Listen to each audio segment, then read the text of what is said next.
all my drumming friends, it's me Rob from drumstheword.com, and in this free video drum lesson I want to teach you a few cool sections from the song Message in a Bottle by The Police, drummed by the man with the weirdest and most difficult drum grip known to man, Mr. Stewart Copeland, of course. And I've started the notation from the intro around 5 seconds into the song. You hear at the beginning of the song Stewart comes in with this kind of pattern, where he's playing quarter notes on the cross stick on beats 1, 2, 3 and 4. 1, 2, 3, 4, and simply putting the bass drum on the end of each beat. 1 and 2 and 3 and 4 and 1 and 2 and 3 and 4 and. But if you listen carefully, you can hear like a double cross stick flam effect. It's kind of playing. It sounds like this,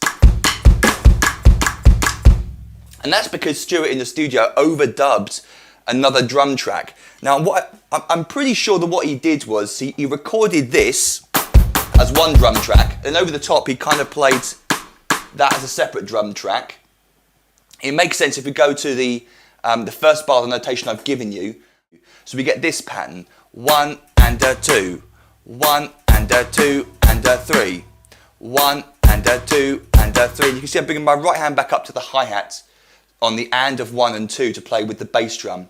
1 and a 2 and a 3. Now you don't have to play it like that. Obviously, you've got to try and hit a thin rim here.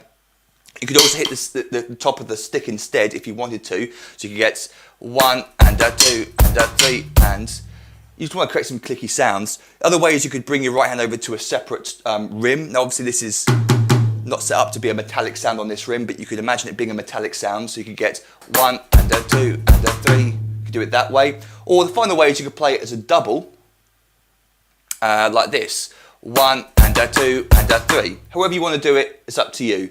Oh, by the way, the last part of the bar, obviously I should go over that bit.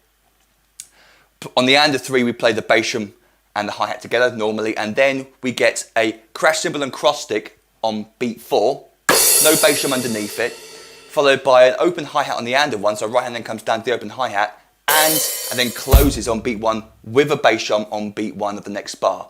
You could choose to leave that bass drum out to create like a really sort of upbeat reggae feel, but Stewart keeps that bass drum in on the first bar of the groove that then continues. He does play the bass drum on beat 1, but we'll go over that bit in a second.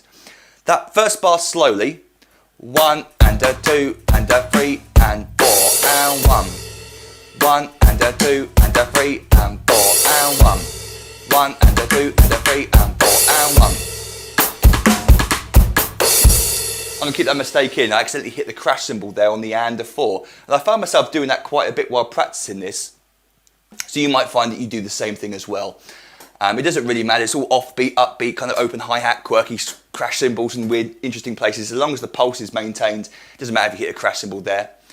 Okay, let's go on to the second bar now. This is the main groove that gets played through the verse, the first verse anyway. And it's got like a half-time feel to it. Even though the snare drum is being played on beats 2 and 4, the bass drum, once the groove starts going, is left out on beat 1. We don't play any bass drum on beat 1, we just play it on and 3. And I'm not sure why, but it creates like a half-time sound to me. It sounds a half-time feel.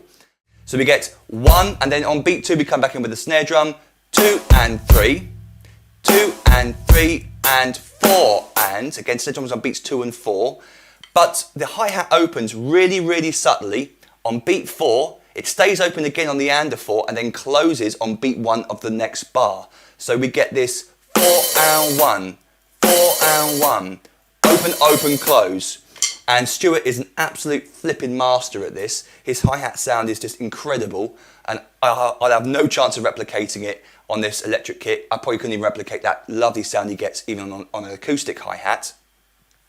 But it needs to be really subtle. You listen to the song carefully, you can hear like the first hi-hat note is slightly less open than the second one. So we get this shum, shum, shum.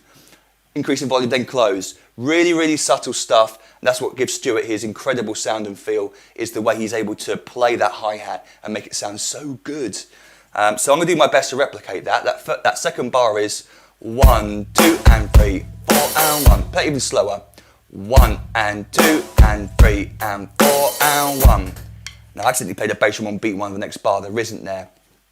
So let's take a look at the third bar now, because this is the bar that gets repeated and it's perhaps the easiest one to sort of loop around and practice. That would sound like this. Remember, no bass drum on beat 1. 1 and 2 and 3 and 4 and 1 and 2 and 3 and 4 and 1 and 2 and 3 and 4 and 1 and 2 and 3 and 4.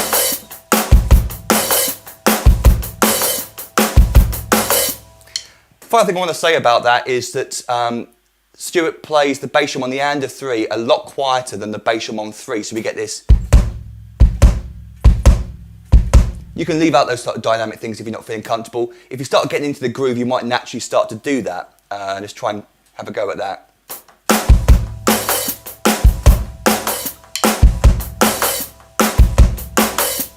I just haven't got the feel that Stewart has, but you can sort of see how you get into it. Your body starts to move and you get those natural accents in the bass drum once you start feeling it. All right, so let me now move on to the next part of the song I want to show you, the chorus drum beat that occurs around 39 seconds into the song. One thing I forgot to mention in the previous section was that there was actually a bell of a ride cymbal being overdubbed on beats 2 and 4 with the snare drum. So you get this hi-hat pattern and bass drum pattern being played, and over the top you get this 1, 2, 3, 4, 1, 2, 3, 4 being played. So you hear the hi-hat, snare drum and the bell of the ride cymbal being played at the same time as beats 2 and 4, which is how it proves to me that this must be an overdubbed part. He hasn't got 3 hands. So in this new section, we've also got, I think, some overdubbed parts, and I think the toms have been played separately to the main track. I can't be sure on that because I've worked out a way you could play it pretty close to how it sounds on the recording. But it's really hardcore, but then Stewart is, so I don't really know. But I'm pretty sure that there are some overdub sections in this second part as well. There is definitely in the first part, and this second part, I think the toms are overdubbed. But here's how I would go about trying to replicate that sound. We're playing quarter notes up on the bell of the ride cymbal, and we're simply going to be playing a backbeat on beats 2 and 4 on the snare drum and filling in all the gaps with the snare drum. So the basic pattern is this.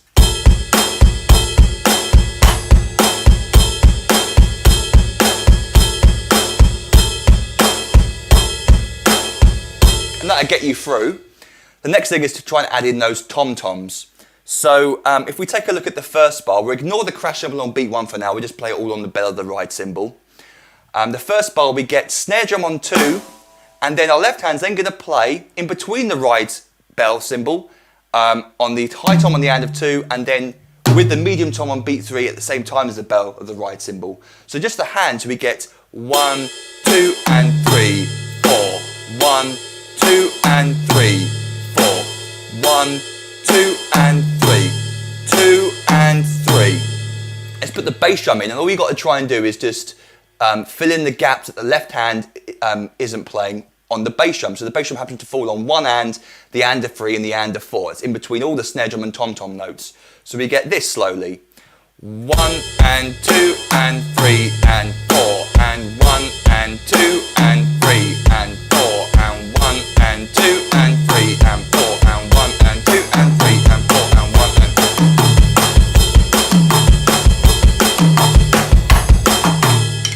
I'll keep your left hand nice and smooth to get it up to speed.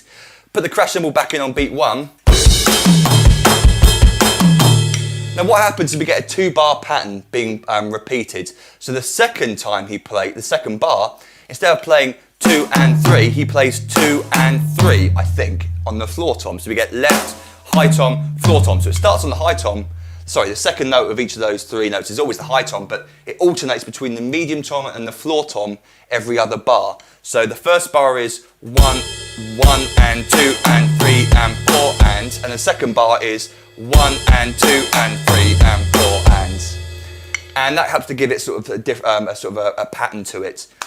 So the 2 bars slowly looped, 1 and 2 and 3 and 4 and 1 and 2 and 3 and 4 and 1 and 2 and 3 and 4 and 1 and 2 and 3 and 4 and 1 and 2 and 3 and 4.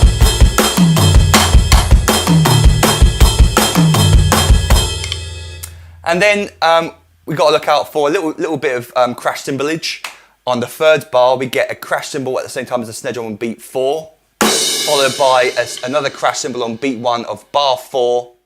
By the way, notice bar 5, he repeats the high tom, floor tom pattern. He doesn't go back to that one.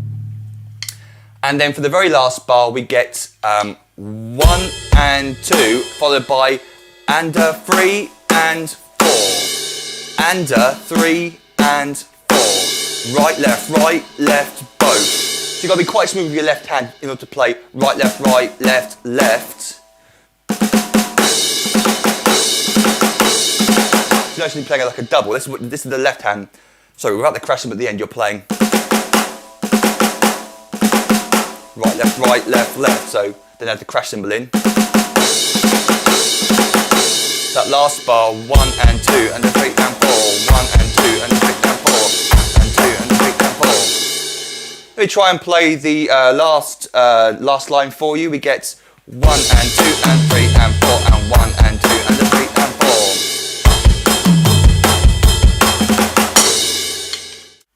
4. So there you go. You can contact me through email, but the best place to contact me and ask questions is through my Facebook page. I'm trying to make a big effort to be on there on a regular basis and answer any questions, post regular stuff. I want to keep my Facebook page really nice and up to date and fresh and interesting. So please come join me there. You can also check out my latest drum product, my Drum Masters add-on extension pack, which you can find on my website. And I've just recently created like this massive complete bundle pack where you can save 25%, and it includes both the Drum Masters DVD pack, which contains 6 DVDs, plus the Drum Masters add-on extension pack, which is a downloadable song pack, and then also the beginner pack, which is also downloadable as well. So you get 3 of these ginormous drum packs, loads of songs, and you also get to save 25% on it as well. So just check out the bundle deals section on my website for info on that. Thanks very much for checking me out. Until next time, happy drumming to you.